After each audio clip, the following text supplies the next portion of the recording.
Maktab haqida 100 ta fakt. Qani ketdi. Agar siz hozir bu videodan 1000 maktab miloddan avvalgi 2000-yilda Misrda bo'lgan. Meksikaning ba'zi maktablarida darslar avtobuslarda o'tadi. Yunonistonda maktab so'zi bo'sh vaqt degan ma'noni anglatadi. Yaponiyada o'quvchilar sinfni o'zlari tozalaydi. Hindistonda 55 mingdan ortiq o'quvchili eng katta maktab bor.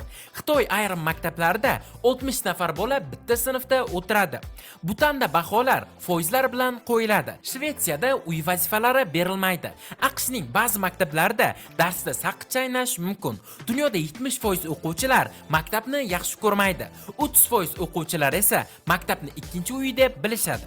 Germaniyada maktabning birinchi kunida bolalarga shirinlik sovg'a qilinadi. Yaponiyada anime yaratishni o'rgatadigan maktablar mavjud.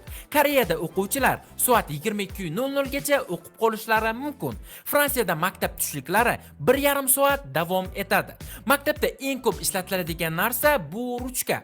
AQShda o'quvchilar sariq avtobuslarda yuradi. O'qituvchilik eng mashhur ayollar kasbi hisoblanadi. Avstraliya maktablarida odatda sport darslari ko'proq bo'ladi. AQShdagi ba'zi maktablarda itlar darslarini tinglab, o'quvchilarga ruhiy yordam beradi. Nigeriyada ba'zi bolalar maktabga 10 kilometr piyoda yurib borishadi. AQShda ba'zi maktablarda robototexnika asosiy fan hisoblanadi. Singapurda o'quvchilar xulqi uchun ham baholanadi. Braziliyada barcha darslar plyajda o'tadigan maktab bor. Xitoy maktablarida tongda gimnastika mashqlari qilinadi. Koreyada maktabga kirishda poyabzalni yechishadi. Yaponiya maktablarida choy marosimi darsi o'tiladi. Dunyoning eng kichik maktabida faqat bitta o'quvchi o'qigan. Eng katta sinfxona Hindistonda 400 ta o'quvchiga mo'ljallangan. Dunyodagi eng uzoq dars 54 soat davom etgan. Eng katta qalam 23 metr uzunlikka ega. Xitoyda 200 milliondan ortiq o'quvchilar mavjud. 10 ta davlatda o'quv yili avgust oyida boshlanadi. Eng qadimgi maktab kitobi papirusda yozilgan. Dunyodagi eng qimmat maktab Shvetsariyada. Eng sovuq maktab Sibirda. Qishda -50 gradusda ham darslar bo'ladi. Tibetda 5000 metr balandlikda maktab joylashgan. Koreyada qog'ozdan san'at darsi o'tiladi. Shvetsariyada o'quvchilar chang'i uchishni o'rganishadi. Fransiyada oshpazlik maktabda o'qitiladi. Koreyada ba'zi maktablarda darsliklar planshet orqali o'qiladi. AQShda esa VR ko'z o'ynaklari bilan. Yaponiya maktablarida robot o'qituvchilar mavjud. Rimda bolalar maktabda taxtachada yozishni o'rgangan. Qadimgi Xitoyda faqat boylarning farzandlari o'qigan. O'rta asrlarda maktabda matematika o'rniga dinshunoslik o'qilgan. Yevropada dastlabki o'qituvchilar ruhoniylar bo'lgan. Qadimgi Misr maktablarida faqat erkaklar o'qigan. Xitoyda partalarni siljimasligi uchun polga yopishtirib qo'yishadi.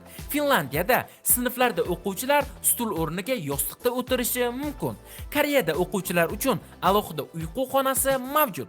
Germaniyada ba'zi maktablarda it olib kelishga ruxsat beriladi. Fransiyada maktablarda telefonlarda foydalanish taqiqlangan va o'quvchilar dars davomida telefonlarini topshirib qo'yishadi. Singapurda o'quvchilar muntazam ravishda lagerlarga boradi. AQShning ayrim maktablarida dron musobaqalari o'tkaziladi. Hindistonda maktablar ochiq osmon ostida ham bo'ladi. Dunyoda 1,5 milliarddan ortiq o'quvchilar bor. AQShda har kuni 50 milliondan ortiq o'quvchi maktabga boradi. Ko'p davlatlarda o'quvchilar kuniga 6 soat dars qiladi. Maktab formasi eng ko'p ishlatiladigan kiyimlardan biri. Har yili dunyoda 2 milliarddan ortiq daftar ishlab chiqariladi. Dunyoda eng ko'p o'qituvchi Hindistonda mavjud. AQShda ayrim maktablarda doska o'rniga devorda yozishadi.